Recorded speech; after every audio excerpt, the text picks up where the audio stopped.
The morning of September 19th, 1944, a farmhouse near Réchicourt-la-Petite, France.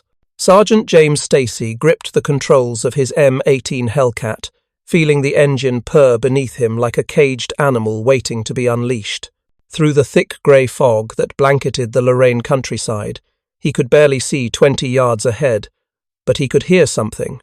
The deep, grinding rumble of heavy machinery cutting through the morning stillness. German armour, close, very close. His loader, Private First Class Miller, whispered what they were all thinking. That's got to be Panthers. Nothing else sounds like that. Every tanker knew that sound. The distinctive growl of a Maybach engine pushing 45 tons of German steel.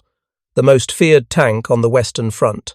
A machine built to dominate the battlefield with thick sloped armour and a gun that could punch through anything the Allies fielded. Then the fog shifted, just for a moment, and there it was. The long barrel of a 75mm gun emerged from the mist like a phantom, followed by the angular hull of a Panther. Stacy's heart hammered in his chest, but his hands stayed steady. This was the moment they'd trained for. This was why the M18 existed, not to slug it out face to face with German heavy armour, but to do something the Panthers couldn't possibly expect, something that broke every rule of armoured warfare the Germans had ever written. Stacy gave the order. The Hellcat's engine roared from idle to full throttle in an instant. The vehicle surged forward, accelerating with a violence that threw the crew back in their seats. 20 miles per hour. 30. 40. In seconds, they were flanking the German position, moving so fast the Panther crew didn't even have time to react. The German gunner was still trying to traverse his turret when Stacy's gunner fired. One shot, clean through the Panther's thin side armour. The German tank erupted in flames. Before the smoke even cleared, Stacy was already reversing at 25 miles per hour, disappearing back into the fog. The whole engagement had lasted less than 30 seconds. Somewhere in that burning Panther, a German tank commander was learning a brutal lesson. Speed wasn't just an advantage. In the hands of the right crew, with the right machine, speed was a weapon more deadly than any gun. This wasn't how tank warfare was supposed to work. German doctrine, Soviet doctrine, British doctrine, they all agreed on the fundamentals. Thick armour protects you. Big guns kill the enemy. You find a strong position, you hold it, and you trade blows until someone breaks. But the Americans had arrived in Europe with a different idea entirely. An idea so radical, so seemingly reckless, that German intelligence officers had actually laughed when they first read the specifications.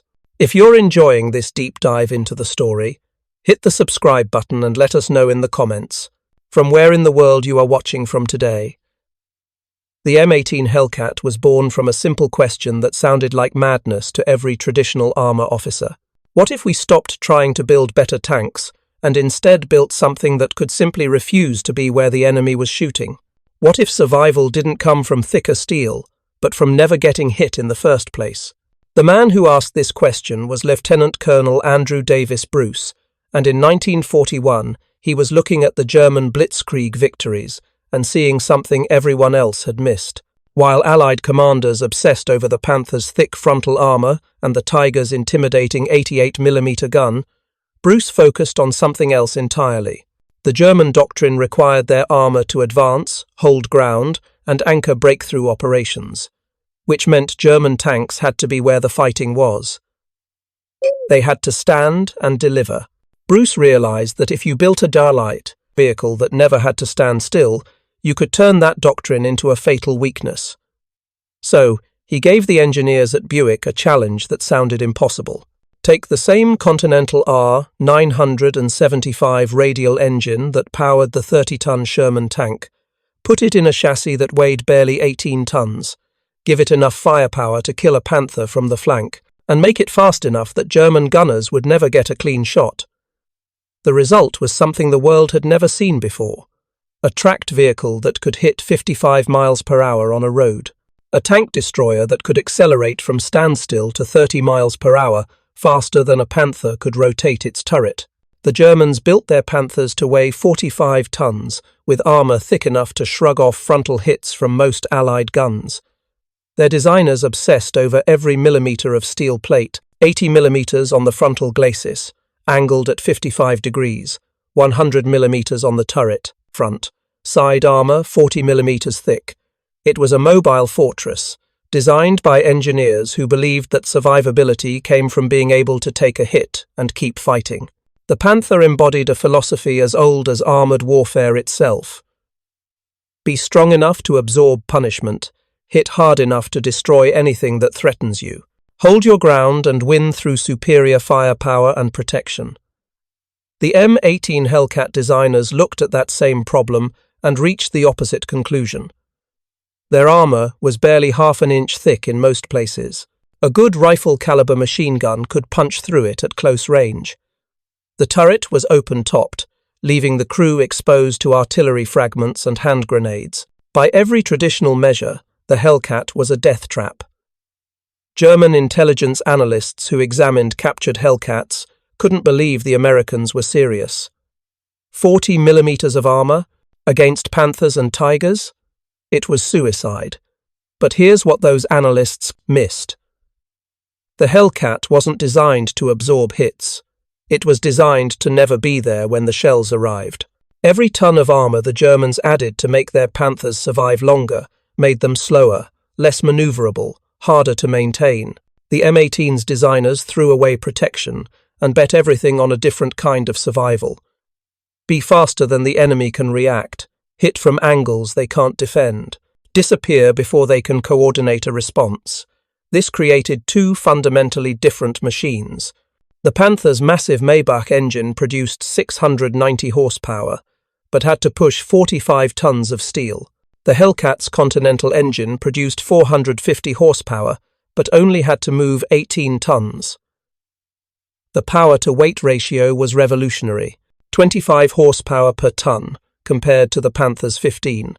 On paper, the Panther could reach 55 kilometers per hour. In practice, British testing showed it struggled to hit 30 miles per hour, and its transmission was so delicate that aggressive driving often led to mechanical failure. The Hellcat could sustain 40 miles per hour across rough terrain that would shake a Panther apart. Its Torquematic automatic transmission meant the driver never had to take his hands off the controls to shift gears during combat. While Panther drivers had to carefully manage their temperamental manual transmissions, Hellcat drivers could focus entirely on maneuvering. More importantly, the Hellcat could reverse at 25 miles per hour. Think about that. Most tanks of the era could barely manage 5 to 10 miles per hour in reverse. The Germans designed their Panthers to advance and hold. Retreating quickly wasn't part of the doctrine. The Americans designed the Hellcat to strike and vanish. Fast reverse speed was just as important as forward acceleration. The real genius, though, was in the details. The Hellcat's turret could complete a full 360-degree rotation in 15 seconds. The Panther's much heavier turret, packed with thick armor, took 20 seconds or more. In tank combat, those 5 seconds were an eternity. By the time a Panther commander realized where the threat was coming from and got his gun pointed in that direction, the Hellcat had already fired, relocated, and was lining up another shot from a completely different angle. The 76mm gun on the Hellcat was identical to the one mounted on later model Shermans. It couldn't penetrate a Panther's frontal armor at normal combat ranges, but it didn't need to. The Hellcat's entire tactical doctrine was built around never facing a Panther head-on. Flanking shots into the Panther's 40mm side armor, the Hellcat's gun punched through like paper. Rear shots into the engine compartment, catastrophic damage every time. The Americans had done the math. If you can't outmuscle the enemy, outthink them. Force them to fight on your terms, not theirs. This philosophy extended into every aspect of the vehicle. The open-top turret that seemed like such a vulnerability actually provided superior situational awareness. Hellcat commanders could see more, react faster, and escape more quickly if their vehicle was hit. The crew could load ammunition faster without the confined space of a closed turret. In hot weather, They didn't suffer the brutal conditions inside sealed German tanks. The thin armor meant faster production times. Buick could build Hellcats at a fraction of the cost and time required for a Panther. America could afford to lose them in combat. Germany could not afford to lose Panthers. But the most important difference wasn't mechanical, it was psychological. German tank doctrine assumed that armor battles were decided by who had the better tank. Superior engineering would triumph over inferior numbers. It was a deeply ingrained belief, forged in the victories of 1940 and 1941, when German armor had swept across Europe. The Panther was supposed to restore that superiority after the shock of encountering Soviet T-34 seconds. Every aspect of its design reflected the German conviction that quality and protection would overcome any disadvantage. The American tank destroyer doctrine rejected that assumption entirely. Battles weren't won by having the best vehicle. They were won by combined arms coordination, superior intelligence, faster decision-making, and the willingness to trade traditional advantages for unexpected capabilities. The Hellcat crews were trained to think like guerrilla fighters, not knights in armored duels. Hit hard, hit fast, disappear. Don't hold ground. Don't trade blows. Control the terms of engagement and refuse to fight fair.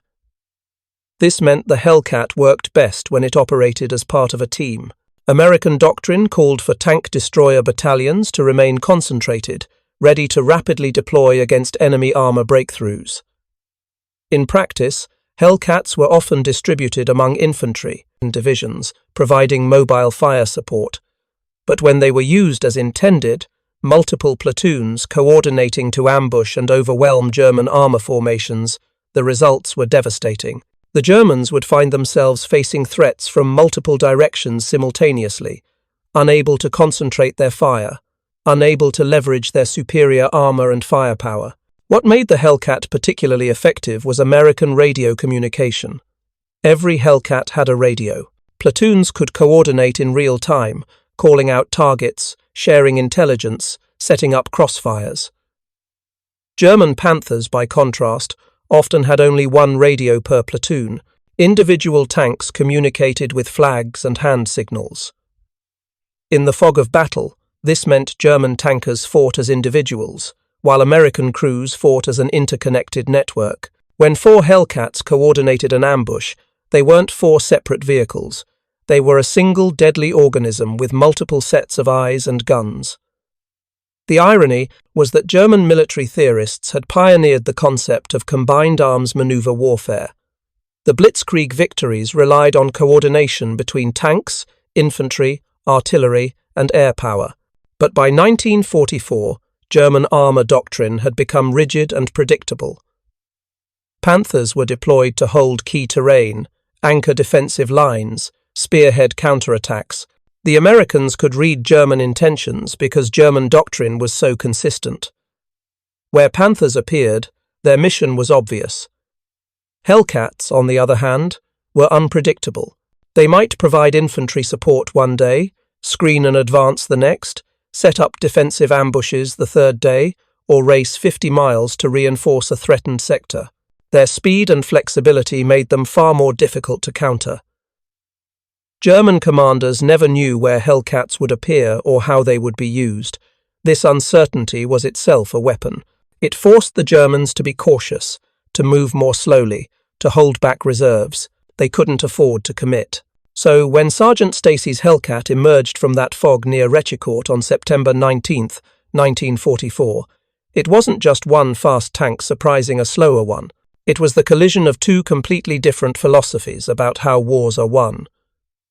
The Germans believed in engineering excellence, superior protection, and methodical execution. The Americans believed in adaptability, calculated risk, and the willingness to sacrifice conventional advantages for decisive speed. Over the next 3 days, the Battle of Arracourt would prove which philosophy was right, and for the German tankers of the 113th Panzer Brigade, that lesson would be written in burning steel. The 704th Tank Destroyer Battalion had arrived in France in late July of 1944. They were part of Lieutenant General George Patton's Third Army, and they'd been attached to the 4th Armoured Division, one of the finest American armored formations in Europe. The men of the 704th had trained extensively on the M18, learning its strengths and limitations through countless exercises. They knew their vehicles couldn't take a hit, so they practiced not being there to get hit. Lieutenant Edwin Leiper commanded one of the Hellcat platoons in Company C. On the morning of September 19th, his 4 M18s were positioned on Hill 246, overlooking the approaches to Arracourt. The fog that morning was so thick you could barely see your hand in front of your face. Visibility was down to maybe 30 yards. For most tank units, that fog would have been a nightmare. You couldn't see threats. You couldn't coordinate movement. You were blind and vulnerable. But for Hellcat crews, fog was an opportunity. Captain William Dwight had positioned Leiper's platoon in a slight depression at the crest of the hill, hull down with good sight lines to the valley below. Multiple escape routes were already planned. They had radio contact with other American units, and they were waiting. At 7:45 in the morning, the first German tank emerged from the woods at the base of the hill. Sergeant Stacy, commanding the lead Hellcat, didn't hesitate. One shot. The German tank, later identified as a Panther, erupted in flames. More shapes appeared in the fog, the distinctive silhouettes of Panthers, advancing in column formation, classic German tactics, moving methodically, expecting to encounter defensive positions they could destroy with superior firepower. They had no idea they were walking into a killing ground. Stacy's Hellcat fired again, another Panther destroyed. But then, a German gunner got lucky. A 75mm shell from a Panther struck Stacy's M18. The crew was injured, but the vehicle could still move under its own power. Stacy reversed at full speed, disappearing back toward Arracourt to get medical attention. The other 3 Hellcats in Leiper's platoon immediately repositioned, not retreating, relocating. They moved to new firing positions along the hill, forcing the Germans to search for them again. The Panthers tried to advance, but every time they moved, another Hellcat appeared from a different angle, fired a killing shot, and vanished. The German formation started to break apart. Some Panthers tried to rush the hill. Bad decision. The Hellcat's speed advantage was even more pronounced going downhill than up. They could accelerate, fire, and reverse back over the crest before the Germans could respond. Other Panthers tried to hold their position and use their superior frontal armor. Also a mistake. The Hellcats simply went around them, using the terrain and fog to mask their movements. By 9 in the morning, when the fog finally started to lift, 5 Panthers were burning wrecks. The 704th had lost only Stacy's damaged Hellcat, and even that vehicle was repairable. But that was just the opening act. As the fog cleared, the full scope of the German attack became visible. Elements of the 113th Panzer Brigade, roughly 30 Panthers supported by infantry, were advancing toward Arracourt. They'd expected to overrun lightly defended American positions. Instead, they found themselves facing the entire 704th Tank Destroyer Battalion, plus Sherman tanks from the 37th Tank Battalion, plus American infantry with bazookas and anti-tank guns. The Germans were walking into a carefully prepared defense. Captain Tom Evans, commanding Company C of the 704th, orchestrated a masterful tactical maneuver. He sent 1 platoon of Hellcats forward as bait. These 4 M18s deliberately exposed themselves to the German formation, drawing fire and attention. The Panthers, seeing what looked like vulnerable American armor, focused their entire attention on this small group. German commanders ordered their tanks to engage these targets, thinking they could quickly eliminate them and continue the advance. They never saw the trap closing. 2 more platoons of Hellcats, 8 vehicles total, were quietly maneuvering around the German flanks. Using the rolling terrain of the Lorraine countryside, they approached from angles the Panthers couldn't defend. The German tanks were oriented forward, their thick frontal armor facing the American positions. Their 40mm side armor was completely exposed. Evans gave the order. 12 Hellcats opened fire simultaneously. The effect was catastrophic. German tank commanders found themselves under attack from 3 directions at once. Turrets tried to traverse to face the threats, but the Hellcat's superior rotation speed meant they were always a step behind. By the time a Panther had its gun pointed at where a Hellcat had been, that M18 was already relocating to a new position. The bait platoon, now free from German attention, added their firepower to the ambush. Panthers started burning one after another. The German infantry, advancing in support of their tanks, found themselves exposed and pinned down by American small arms fire. Without infantry protection, the Panthers were vulnerable to close assault. American soldiers with bazookas began working their way forward, targeting the already damaged German vehicles. The 113th Panzer Brigade's attack fell apart. Some Panthers tried to retreat. Others attempted to hold their ground and fight it out.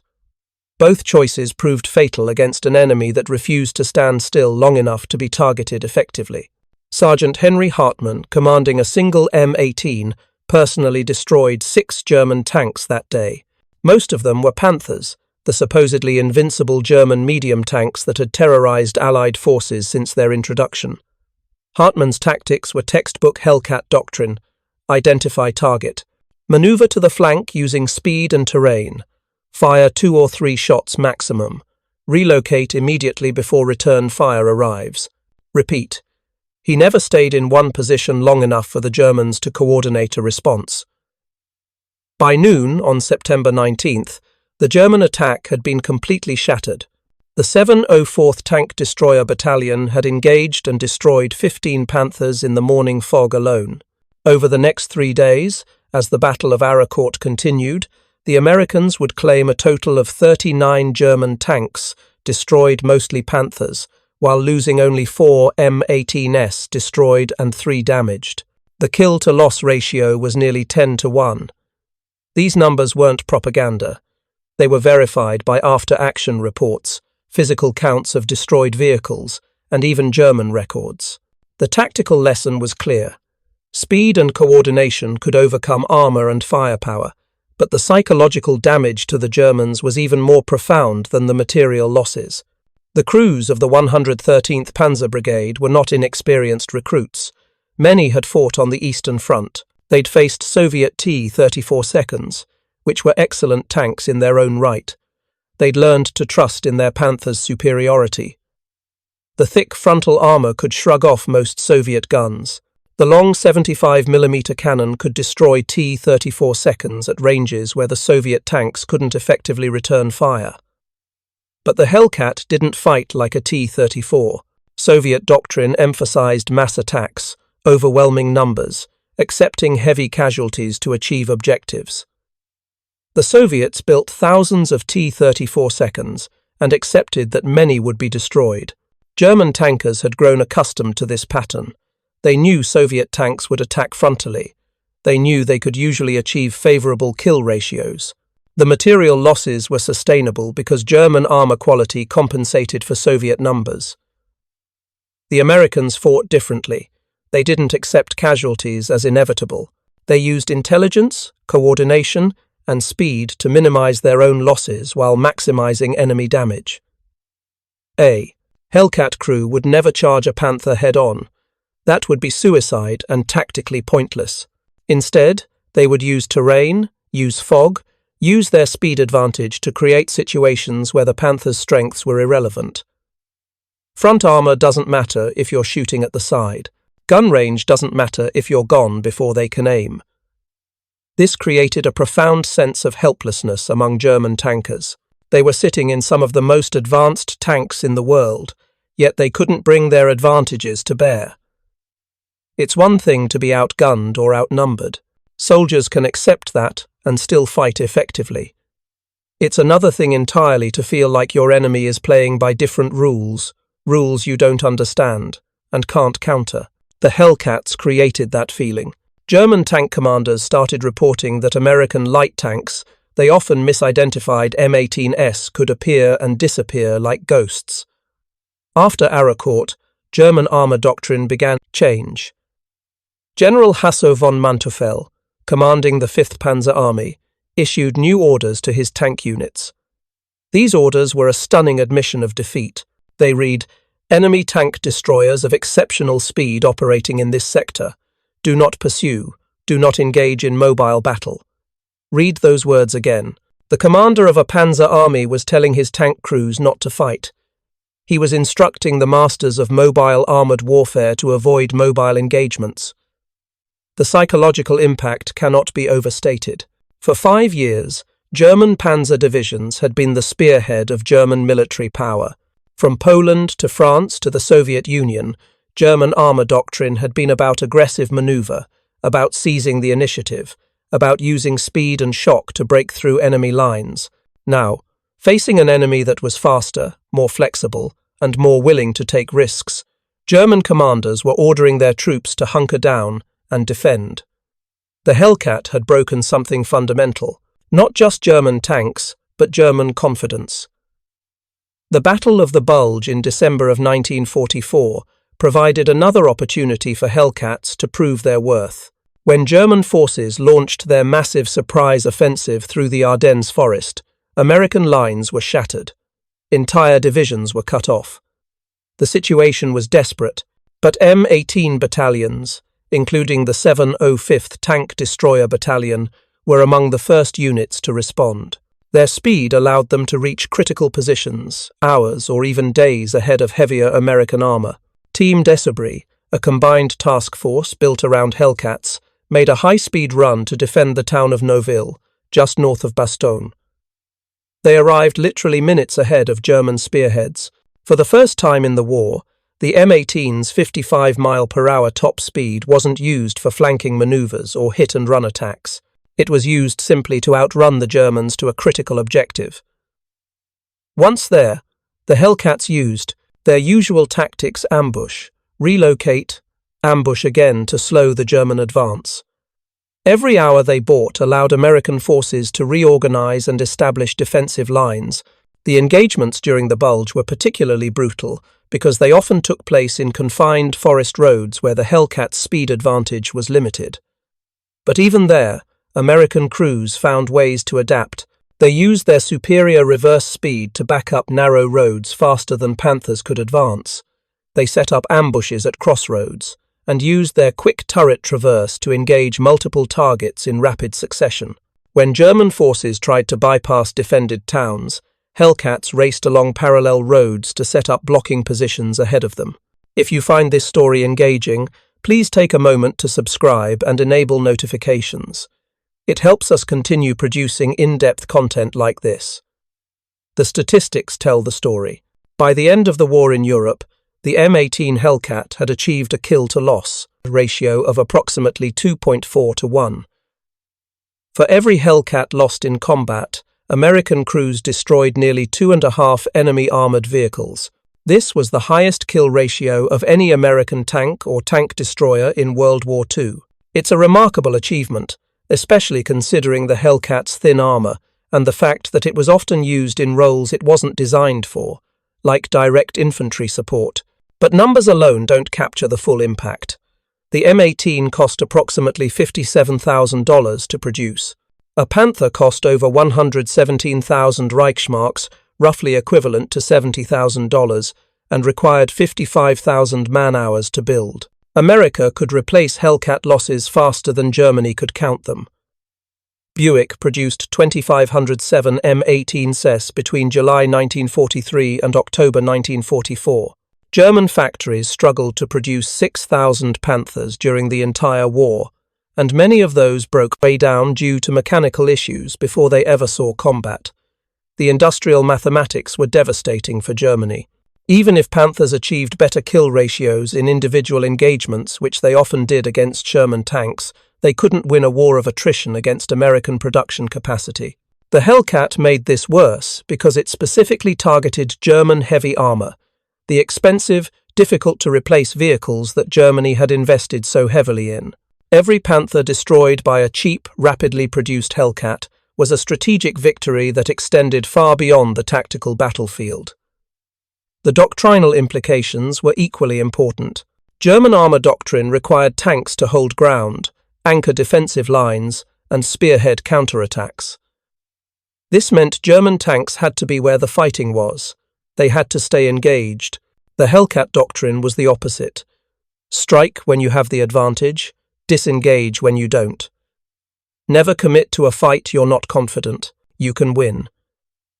This flexibility meant Hellcat battalions preserved their strength, while German Panzer units were slowly ground down in battles they couldn't afford to avoid. The human cost of this approach shouldn't be overlooked. Hellcat crews lived with constant vulnerability. They knew that any hit from a tank gun, an anti-tank gun, even heavy machine gun fire at close range could be catastrophic. The thin armour provided almost no protection. The open turret meant artillery fragments and grenades were constant threats. Crews developed superstitions and rituals to cope with the stress. Some refused to name their vehicles, believing it was bad luck. Others decorated them elaborately, a kind of whistling past the graveyard defiance. But they also developed an intense pride in their vehicles and their tactics. Hellcat crews saw themselves as the elite. They weren't sitting behind thick armour hoping to absorb punishment. They were actively outthinking and outmanoeuvring the enemy. Every successful engagement reinforced their belief in the doctrine. Every time they struck a Panther from the flank and disappeared before the Germans could respond, they proved that skill and speed could triumph over brute force. This wasn't luck. It was professional competence, executed under the most stressful conditions imaginable. The Germans, for their part, never really developed an effective counter to Hellcat tactics. They tried deploying Panthers in pairs, covering each other's blind spots.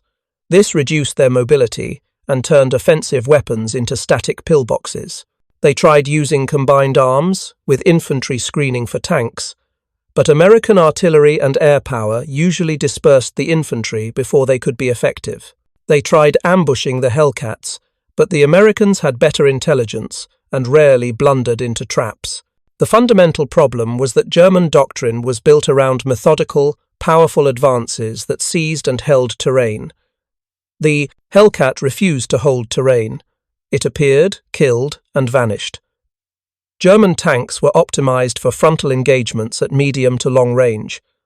The Hellcat forced close-range engagements from the flank. German combined arms required coordinated movement by multiple unit types. The Hellcat's speed allowed it to isolate German tanks from their supporting infantry and artillery. No tactical adjustment could overcome these structural disadvantages. By the spring of 1945, as Allied forces pushed into Germany itself, Hellcat battalions had become one of the most feared American armoured units. German soldiers learned to recognise the distinctive engine sound and the low-slung silhouette.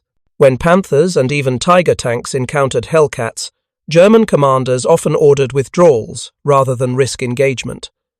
The hunters had become the hunted. The machines designed to terrorise Allied armour were now running from a vehicle with half-inch armour and a gun that couldn't penetrate their frontal protection. The final statistics are worth contemplating. 526 confirmed kills in total, 498 in Europe, 17 in Italy, 11 in the Pacific. These numbers were achieved by a vehicle that cost less than a Sherman tank, required a fraction of the production time of a Panther, and could be maintained by mechanics with standard automotive tools. The M18 wasn't the most powerfully armed American vehicle. It wasn't the best protected. But it was, without question, the most effective tank destroyer America fielded in World War II. The legacy of the Hellcat extends far beyond its combat record. It represented a fundamental challenge to everything the military world thought it knew about armoured warfare. Since tanks first appeared on the battlefields of World War I, the trajectory had been clear. Tanks would get bigger, heavier, better protected, more powerfully armed. The French built massive heavy tanks in the 1920s. The Germans responded with the Tiger. The Soviets built the IS-2. Everyone assumed that firepower and protection would always trump mobility. The M18 Hellcat proved them wrong. It demonstrated that in the right hands, with the right doctrine, speed could be armour, manoeuvrability could be firepower. The ability to control when and where combat occurred could overcome any disadvantage in protection or gun caliber.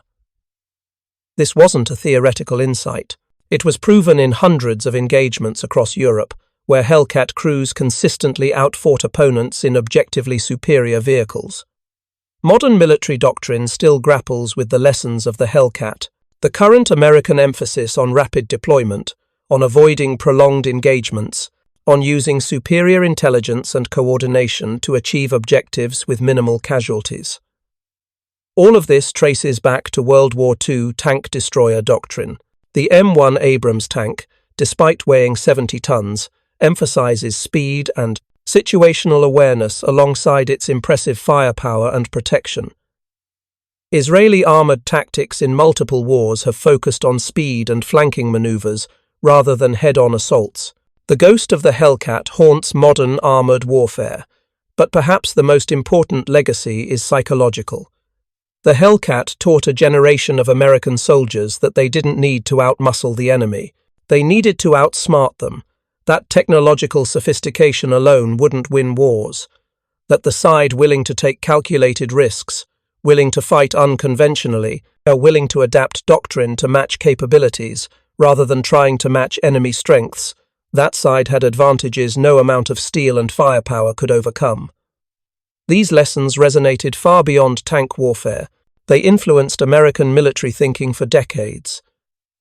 Immediately after the war ended, the US Army deactivated all tank destroyer battalions. The M18 was retired from American service, deemed obsolete in an era of nuclear weapons and Cold War confrontation.